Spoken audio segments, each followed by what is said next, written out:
Feliz Navidad. Por favor, no se nos olvide, todavía estamos en el tiempo de Navidad. No vayan a estar como esos comerciales que he oído en donde ya están anunciando todo para el 14 de febrero. No, espérate. Seguimos en Navidad y hay mucho que seguir profundizando en este tiempo de Navidad. El solo hecho de detenernos ante el asombro de imaginar que Dios ha querido hacerse hombre, igual que tú, igual que yo, es ya un desbordamiento de amor. Una vez hace mucho tiempo yo dije esto: si Dios se hizo hombre, si Dios se hizo humano, es porque seguramente encontró algo bueno en el ser humano que merezca ser salvado. Tú ya descubriste qué es lo que hay en ti, de lo cual Dios se ha enamorado. Yo creo que este tiempo de Navidad, sí, un tiempo para contemplar el nacimiento, un tiempo para ver y adornar la casa con foquitos de Navidad y todo eso es algo muy bonito, pero el contemplar ese niño recién nacido, que es Dios, debiera de ayudarnos a contemplarnos también nosotros y preguntarnos: ¿qué ha mirado Dios en mí? ¿Qué ha hecho que me amara tanto, que me ame tanto, que ha querido hacerse igual que uno como yo, para después morir y salvarme a mí? Pues el centro de la Navidad está precisamente en que Dios quiere salvarnos, en que Dios quiere redimirnos. Te invito a que en esta ocasión, cuando escuchemos el Evangelio, que es continuación del Evangelio de ayer, y ayer meditábamos en Juan el Bautista, en Yo no soy. ¿Tú ya descubriste quién eres? Pues bien, el Evangelio del día de hoy ahora parece que va en la dirección de Yo no soy, ¿y quién es Él?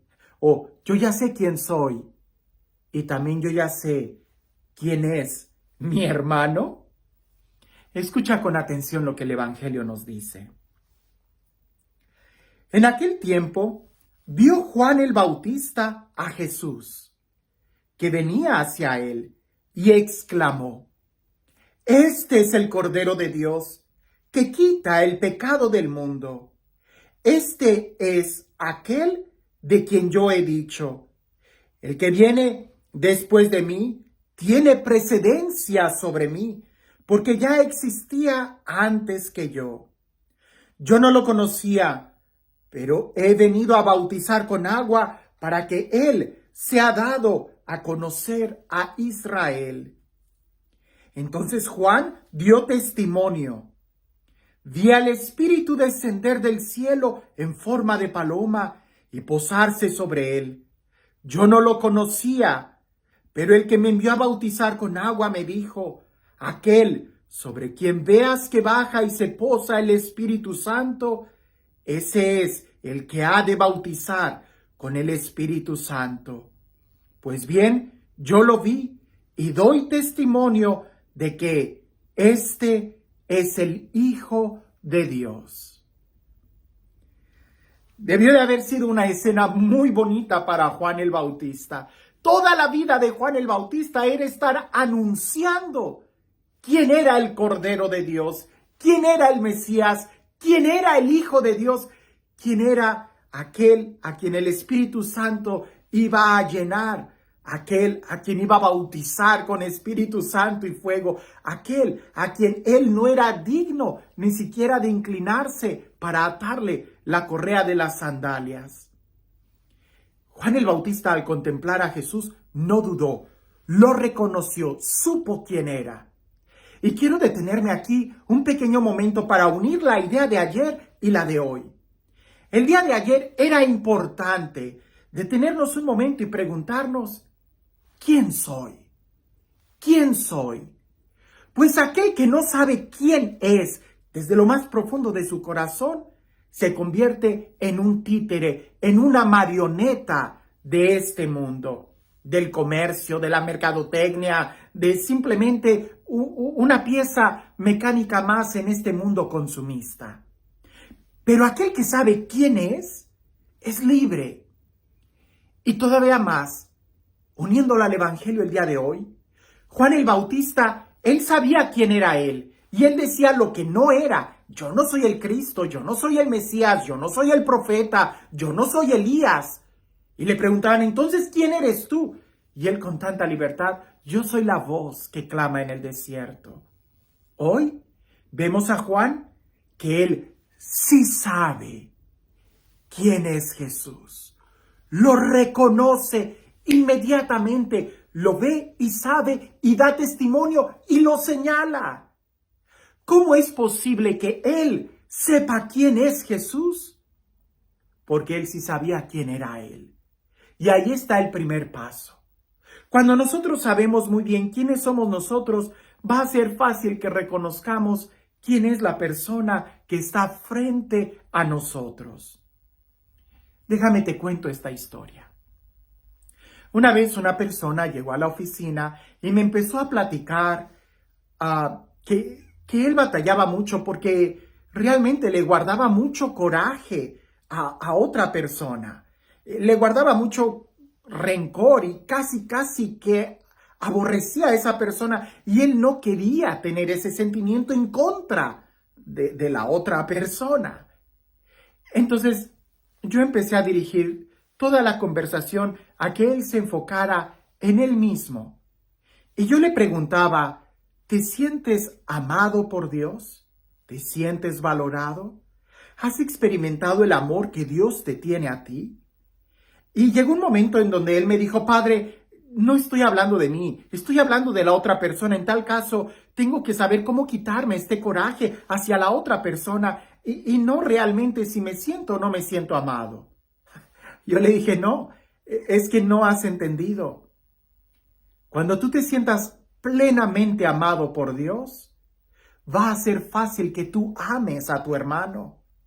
Porque cuando tú veas cuánto te ama Dios a ti, a pesar de quién eres tú, de tus limitaciones y de tus defectos, va a ser fácil poder entender que Dios también ama a tu hermano con sus limitaciones y sus defectos, y será en el mismo amor que tú sientes que lo vas a poder amar. Pero si tú te sientes, perdona la expresión, abandonado, si tú no te sientes amado, peor aún, si tú te sientes rechazado, entonces va a ser fácil que tú empieces a anidar en tu corazón sentimientos de rechazo hacia los demás. Por eso Juan el Bautista, que sí sabía quién era él, supo reconocer quién era Jesús. Aquel que se sepa amado por Dios, sabrá amar. Por eso Juan el Evangelista en sus cartas insiste mucho en esta verdad fundamental. Aquel que camina en la presencia de Dios es aquel que ama. Y aquel que ama es aquel que camina como Jesús caminó, cumpliendo la ley, amando a su prójimo. ¡Wow! Así. Es que no es difícil amar al prójimo. Lo difícil es amarnos a nosotros mismos. Reconocer que tenemos algo bueno que ha hecho que Dios se enamore de nosotros. A pesar de toda nuestra miseria, Dios nos ama. Y cuando logremos nosotros reconciliarnos con nosotros mismos, podremos entonces reconciliarnos con nuestro hermano y amar a nuestro hermano. En aquellos temas que he abordado sobre la necesidad de perdonar al hermano, yo siempre digo, es que perdonar al hermano es mucho más fácil que perdonarte a ti mismo. Por eso, meditando en el Evangelio de ayer y que el día de hoy, cuando veía yo a Juan el Bautista, que él no dudó en señalar a Jesús, él lo reconoció. ¿Será acaso que yo soy capaz de reconocer a Jesús? ¿Será acaso que yo soy capaz de reconocer el valor y la dignidad que tiene mi hermano? Porque ver los errores, perdóname, pero ver los errores de los demás cualquier tonto lo hace. Pero descubrir el valor que tiene cada ser humano, no todos, sino aquellos que saben cuánto valor tienen ellos mismos, pueden ver el valor de la dignidad humana. Por eso en este mundo tan ambicioso, tan materialista, tan superficial, se esfuerza en que no conozcamos la dignidad que tenemos, porque así va a ser tan fácil poder manipularnos al grado de hacernos despreciar a los más pequeños. ¿Ya descubriste cuánto amor te tiene Dios? ¿Ya has experimentado el amor en ti mismo, en tu interior?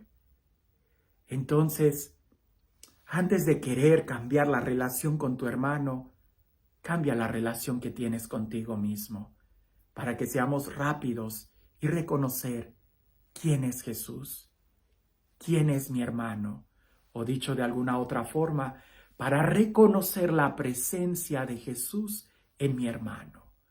Juan el Bautista no dudó y lo señaló, Él es.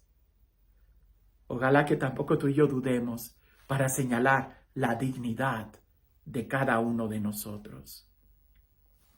Y este Dios, el Dios del amor, el Dios de la vida, el Dios que hace nuevas todas las cosas y que nos ha amado con un amor personal a cada uno de nosotros, al grado de hacerse como tú y como yo, que sea Él quien el día de hoy y siempre nos bendiga en el nombre del Padre, del Hijo y del Espíritu Santo.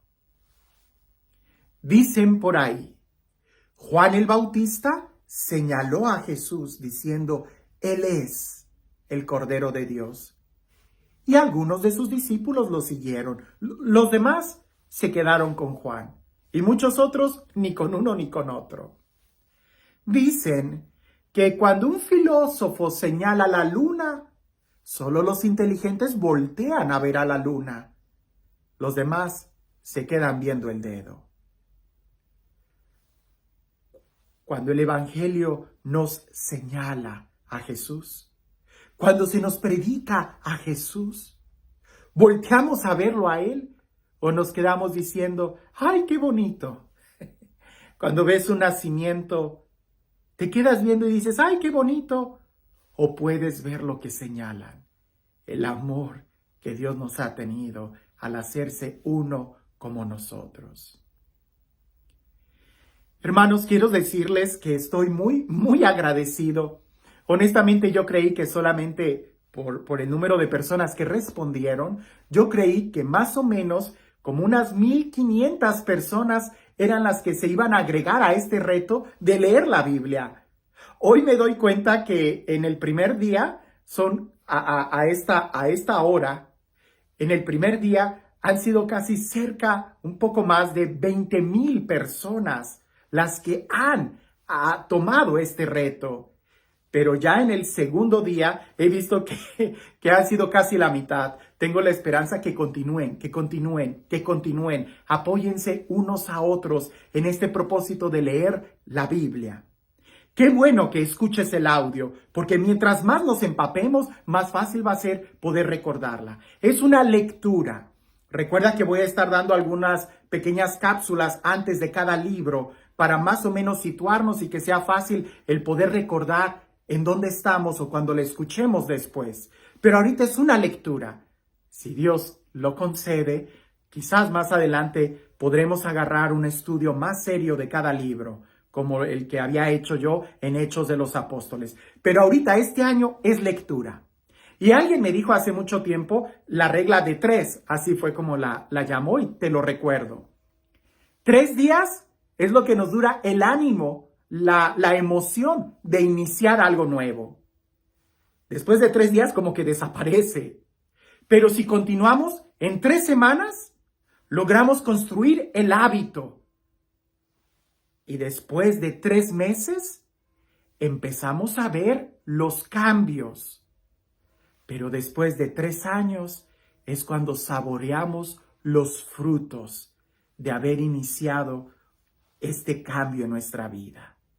Leer la Sagrada Escritura definitivamente va a cambiar muchos corazones. Y te lo digo, yo como sacerdote que la he leído no sé cuántas veces, Al haber hecho este reto contigo y al estar leyéndola en voz alta, eso sí, nunca lo había hecho, de leerla en voz alta, toda la Biblia leerla en voz alta nunca lo había hecho, de manera en silencio, sí, sí, mucho, pero he experimentado tanta fuerza, he experimentado tanto amor, deseos de orar, de profundidad. Pudiera decirte muchas cosas, pero hazlo tú, anímate.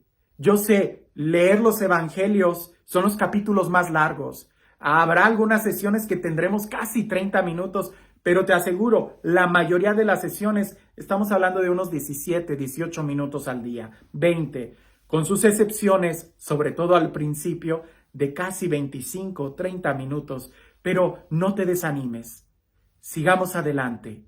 Después de 3 semanas verás que va a ser mucho, mucho más fácil. Animémonos unos a otros, que yo, y no les miento, he estado orando por todos los que se unieron a este reto, que nos conceda Dios llegar al final y poder experimentar y ver los frutos de leer la Sagrada Escritura, palabra de vida en nuestra vida. Has estado en la celebración eucarística que he estado celebrando y seguiré pidiendo por ti, como espero que también pidan por mí y unos por otros, todos los que nos unimos a este reto, para que nos animemos y lo concluyamos. Leer la Sagrada Escritura completa en un año y después veremos qué más puertas se nos van abriendo. Que el Señor te bendiga abundantemente.